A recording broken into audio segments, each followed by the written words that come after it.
আমাদের সংস্কৃতি, আমাদের সংস্কার সর্বদা থাকবে আমাদের সাথে। ভারতের মহান গ্রন্থ আর কাব্যের সম্পূর্ণ সংকলন। সাবস্ক্রাইব করুন তিলক। বলুন, কি ইচ্ছা? তবে শোনো, আমার একটি মাত্র পুত্র ছিল পুনর্দত্ত।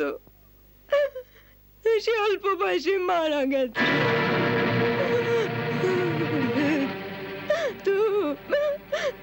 তুমি কি আমার সে মৃত পুত্রকে কোনোদিন ফিরিয়ে আনতে পারো? বলো।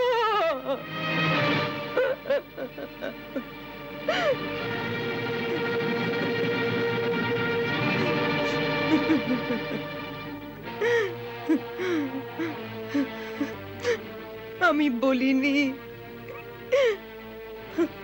আমার ইচ্ছা কেউ পূরণ করতে পারবে না। এমন মিথ্যে প্রতিশ্রুতি কেন দিচ্ছ?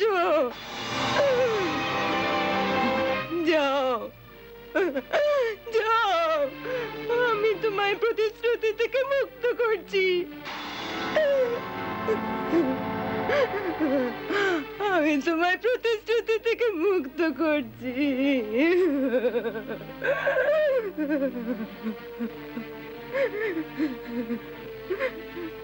ওর মৃত্যু কি করে হয়েছিল?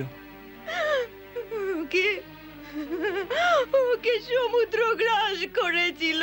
ওকে সমুদ্র গ্রাস করেছিল। সমুদ্র? হ্যাঁ, আমরা প্রয়াগ ক্ষেত্রে পর্ব স্নানের জন্য গিয়েছিলাম। আমাদের পুনর্দত্ত সেই তীরে বসে স্নান করছিল। হঠাৎ সমুদ্রের এক ঢেউ এসে তাকে গ্রাস করে নেয়,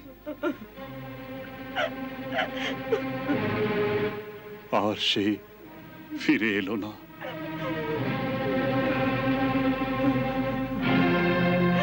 সেই তখন থেকে আমরা দুজন পুত্র শোকের জ্বালায়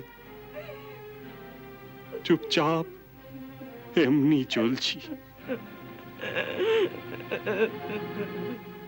আমার তো গোত্রই নাশ হয়ে গেছে।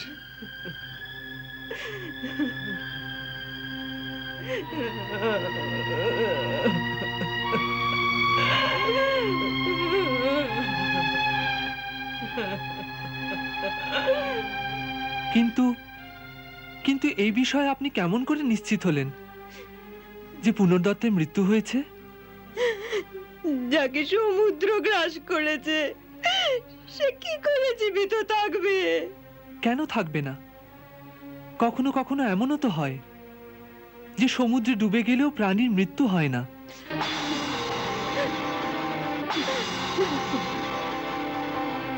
অজ্ঞান অবস্থায় ঢেউয়ে বয়ে গিয়ে সে কোনো অন্য তীরে পৌঁছে যায়। হতে পারে যে এইভাবে আপনার পুত্র কোনো অন্য দেশে পৌঁছে গেছে। আমিও কত বছর এই ভ্রান্তিতে থেকেছি। আমি মা হই না। আপন পুত্রের মৃত্যুর কথা বিশ্বাস করা বড় কঠিন বিষয়, বড় কঠিন বিষয়। কিন্তু এখন আমি নিরাশ হয়ে গেছি, নিরাশ হয়েছি। আপনি নিরাশ হবেন না মাতা।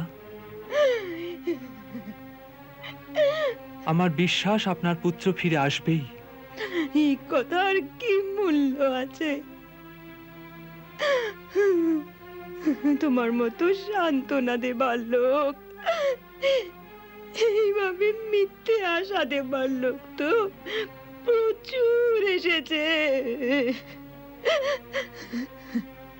কিন্তু আজ পর্যন্ত এমন কাউকে পাইনি যে আমার পুত্রকে খুঁজে ফিরিয়ে এনে দেবে, যে আমার পুত্রকে খুঁজে ফিরিয়ে এনে দেবে।